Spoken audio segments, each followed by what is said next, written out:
اب میں بڑی ایک نازک بحث کی طرف جا رہا ہوں، وہ ہے وَهُوَ الْقَاهِرُ فَوْقَ عِبَادِهِ وَيُرْسِلُ عَلَيْكُمْ حَفَظًا، وہی ہے غالب قوت والا بندوں کے اوپر، وہی تمہارے لیے حفاظت کے لیے فرشتوں کو بھیج رکھا ہے، فرشتوں کو۔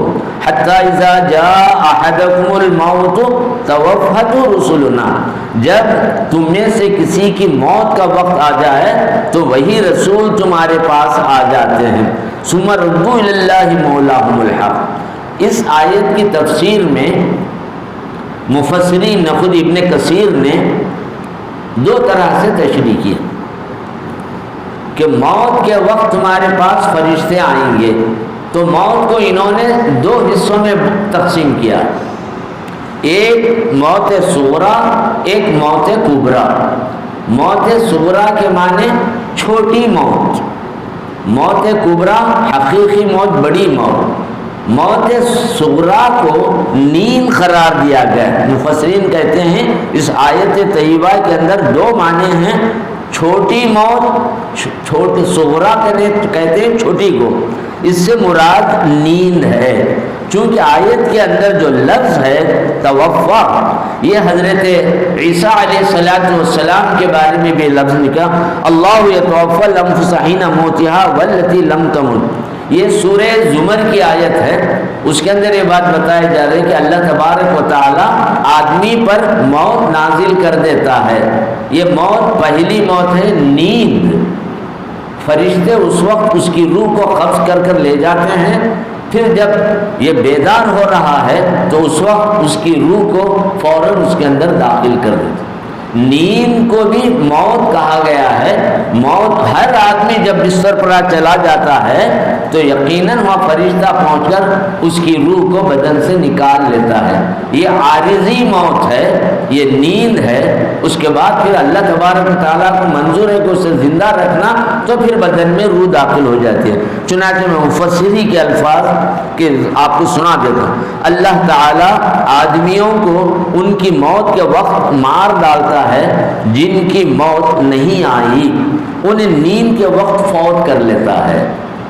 نیند کے وقت بھی روح نکال لی جاتی ہے، پھر اللہ کو منظور ہے کہ اسے بیدار کرے، زندگی دے، تو پھر فرشتے وہاں اسے پہنچا دیں۔ پھر کسی آدمی کی روح پوری قبض کرنا ہے، پھر اس میں داخل کرنے کا سوال ہی نہیں ہے، جس کو موت کبریٰ کہا گیا ہے، پھر اس میں داخل ہونے کا سوال ہی نہیں پیدا ہوتا۔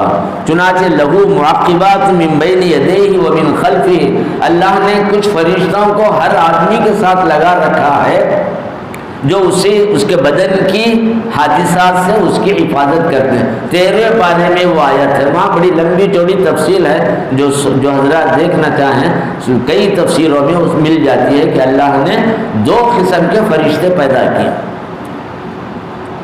بعض فرشتے رات دن انسان کے ساتھ رہیں گے، صرف بیوی سے صحبت کرتے وقت الگ ہو جائیں گے، یا حمام میں بیت الخلاء میں جانے کے وقت وہاں سے وہ فرشتے چلے جاتے ہیں۔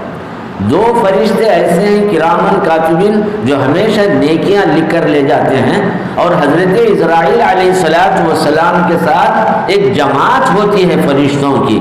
یہ فرشتے ان کے ساتھ اگر کسی کو دائمی طور پر موت کبریٰ روح کو قبض کر کے لے جانے کا ارادہ کرتے ہیں تو یہ آتے ہیں، روح کو قبض کر کے حلقوم تک جب آ جاتی ہے تو اس میں حضرت اسرائیل علیہ السلام وہاں سے اس روح کو لے کر لپیٹ کر سیدھے آسمانوں پر لے جاتے ہیں۔ وہاں پر تمام فرشتے اسے مرحبا مرحبا کہتے ہیں۔ اوپر جانے کے بعد پھر اسے لے جا کر زمین تک پہنچا دیتے ہیں۔ کافر کی روح کا بھی یہی معاملہ ہے، اس کے ساتھ اس قسم کا تعظیم اور تکریم کا معاملہ نہیں ہوتا۔ آسمان کے دروازے بند رہتے ہیں، پوچھا جاتا ہے کہ کس کی روح آ رہی ہے تو فلاں کی ہے، تو بالکل ہمارے پاس اس کے لیے کوئی نہیں ہے، اس کے لیے کوئی خوشی کی بات نہیں، لے جائیے اس کو، تو لے جا کر پھر اسے واپس کر دیا جاتا ہے۔ تو روحیں آسمانوں تک جاتی ہیں، مومنوں کی بھی جاتی ہیں، کافروں کی بھی جاتی ہیں۔ مومنوں کی روحیں وہاں سے آ کر علیین میں پہنچتی ہیں، کافرین کی روحیں سجین میں پہنچتی ہیں۔ سجین زمین کے نچلے حصے میں ہے، وہاں پر کافروں کی روحیں، مومنوں کی روحیں علیین میں ہے۔ پھر مومن روح کے لیے جو اعزاز ہے، یا ایتھا النفس المطمئنہ، اے نفس مطمئنہ، چل اپنے پروردگار کی طرف، خوشی کے ساتھ چل، رضامندی کے ساتھ چل۔ گویا موت کے وقت اسے آسانی ہوتی ہے، وہاں کے مناظر، وہاں کی ساری چیزیں دیکھ کر ہنسی خوشی کے ساتھ اسے لے جاتے ہیں، اور اسی وقت ارجعی الی ربک، اپنے رب کے پاس جا، میرے بندوں میں شامل ہو جا، میری جنت میں داخل ہو جا۔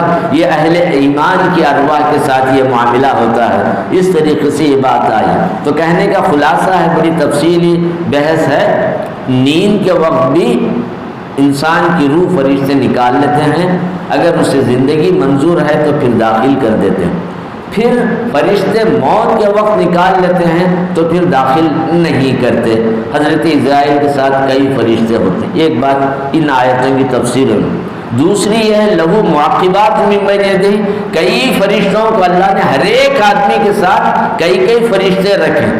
تفسیر میں یہاں تک ملتا ہے صرف آنکھ کی حفاظت کے لیے 7 فرشتے اللہ تبارک و تعالیٰ نے رکھے۔ اس طریقے سے یہ نظام اللہ تبارک